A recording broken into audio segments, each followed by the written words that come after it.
And as I said a couple of shows ago, when you see people take these vaccinations, you're not going to see people simply dropping dead of the flu. That would be far too obvious. What you're going to see is a rise in other disorders. You're going to see a rise in Guillain-Barré syndrome and other types of brain disorders, autoimmune deficiency disorders, all sorts of stuff. There's a significant amount of squalene as well, apparently, in the vaccinations as well, which causes a myriad of problems in brain function. These things are very, very bad for you, folks, and historically one only has to look at what damage has been caused by vaccinations in the past to understand that this vaccination is just going to do the same thing. Plus, they're not giving you the same vaccination as the one they're testing. They're testing the vaccination, but they're doing it without mercury. It doesn't have any mercury in the vaccinations they're using for the trials, whereas the vaccinations that will be rolled out will contain mercury. That's the thing. Mercury is one of the active ingredients in these vaccinations, folks. Without the mercury, it just doesn't work. It doesn't affect the brain's response mechanisms as much. You have to have the mercury in there. But they don't tell you that, and they don't put the mercury in the vaccinations that they use for the trials. So essentially, they're going to be rolling out a different vaccination to the ones they're using in the trials. The one they're going to be rolling out is pretty well untested. Well, it's untested as far as the effects that the mercury will have on people. I mean, they want to give this to babies, folks. They want to give this to pregnant women and babies and children. I mean, this is incredibly dangerous, what they're doing, folks. So don't take the vaccination. I mean, I really can't stress enough the importance of staying away from these vaccines that are being rolled out by Baxter Labs. It truly is unfortunate that we've got to a stage where we simply can't trust anything that is delivered to us by our governments, and we can't trust any reports that get delivered to us by our governments, because the governments are simply controlled by corporate interests, and they only ever give you the corporate version of anything.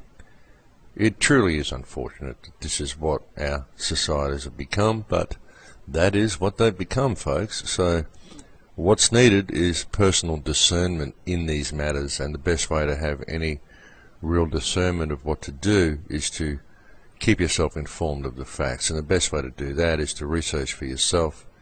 Don't depend on what is told to you by your television. Above all, don't depend on that. Most interesting times, folks. Most interesting. Now, one may wonder how it's really got to this stage where humanity, the human race in general, especially Western humanity, who tends to think of themselves as so smart and so informed and so much more advanced than people of underdeveloped countries. We tend to look at ourselves that way. I mean, I don't know what it is, but a lot of people think that because we have mobile phones and we have digital televisions and we have all of this stuff, all these little trinkets and toys that we play with, that it makes us more advanced. It makes us more advanced than other races. If you think of advanced as terms of human enlightenment, I find it a little bit hard to deal with, but one would question whether the so-called advancement that we're subject to is really what's holding us back as a species. A lot of it may be actually what is causing the human race to become the dumbed down, glazed over shells of what we once were, that we now find ourselves to be. Humanity's been led down the garden path. We've been dumbed down to an incredible extent. I mean, I go out now and I just see people and they just look glazed over. I don't know. I can't understand whether it's just the television or whether it's the food additives that they're subject to, or whether it's the fluoride, whether it's the electromagnetic pollution that everyone's forced to survive in, the mobile phones that everyone has. I mean, mobile phones, folks, when you actually hold your mobile phone to your head and you talk on your mobile and it's sort of next to your head like that, you're sending microwaves straight through the cortex of your brain, folks. It's not a good thing. It's not a good thing.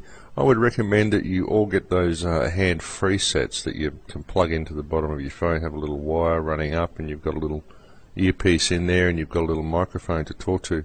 I've seen people doing that. They've been getting these headsets, but they're getting wireless headsets. And folks, putting on a wireless headset, it evades the whole purpose of putting on a headset. You've still got this wireless technology strapped to your head, sending microwaves through the cortex. How do you think wireless technology works, folks? It's on waves that get sent through the air, and they're very small waves, so they call them microwaves. That's what they are, folks. They're microwaves. Same as what you cook food with in an oven. You're sending this through your brain. Don't have wireless technology around your head. They're doing this as well with children, with gaming consoles. They're bringing out these devices you can put on your head so you can wirelessly control the game console from your head. I mean, this is not good, folks. This is a lot of the problem that I believe people are facing.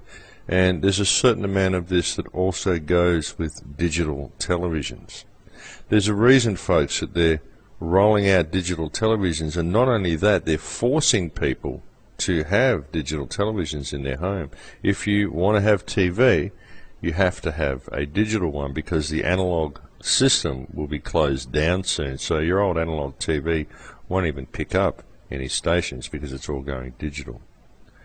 And there's a reason for that, folks. There's certain carrier waves that you're being subjected to, and what is in these carrier waves is, well, it's not good stuff, folks. I believe that this is a lot of how people are being programmed, and people are quite unaware of this. I believe if you look at the whole spectrum of things, and you look at the electromagnetic interference that we're subject to simply because of all of our wireless technology, you look at the amount of mobile phone towers that have been put up everywhere.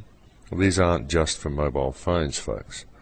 You look at what's in the chemtrail spraying, the barium, the strontium, the aluminium, the heavy metals and dioxins that are in there, apart from the genetic material that's in there, like there's red blood corpuscles, as I've mentioned before. There's all sorts of different biological agents that are in these chemtrails.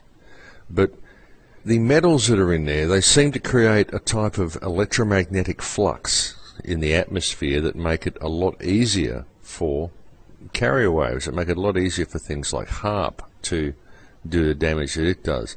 And HAARP technology, folks, is quite amazing.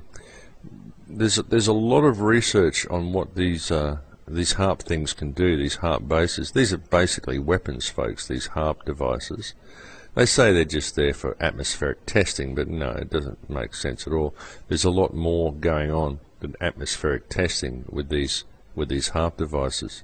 I've got friends in northern New South Wales who've literally seen the rainbow colours appear in certain clouds. They'll see the planes come through, they'll see them drop a few chemtrails in the air, and then they see the rainbow electromagnetic colours come and affect these clouds, like a little aurora on these clouds, and the clouds start to ripple. They'll develop into storms and all sorts of things and shoot off in whatever direction.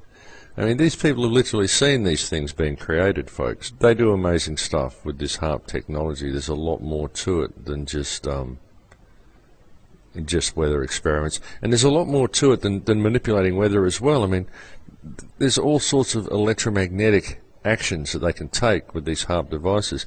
And your body is affected by everything on an electromagnetic level. All your body is a biological computer.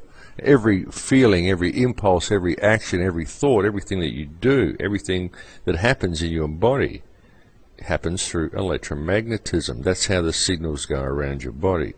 So if the powers that be can affect you on an electromagnetic level, well, don't think they're not going to do it, folks, because that is the best way to control this biological computer.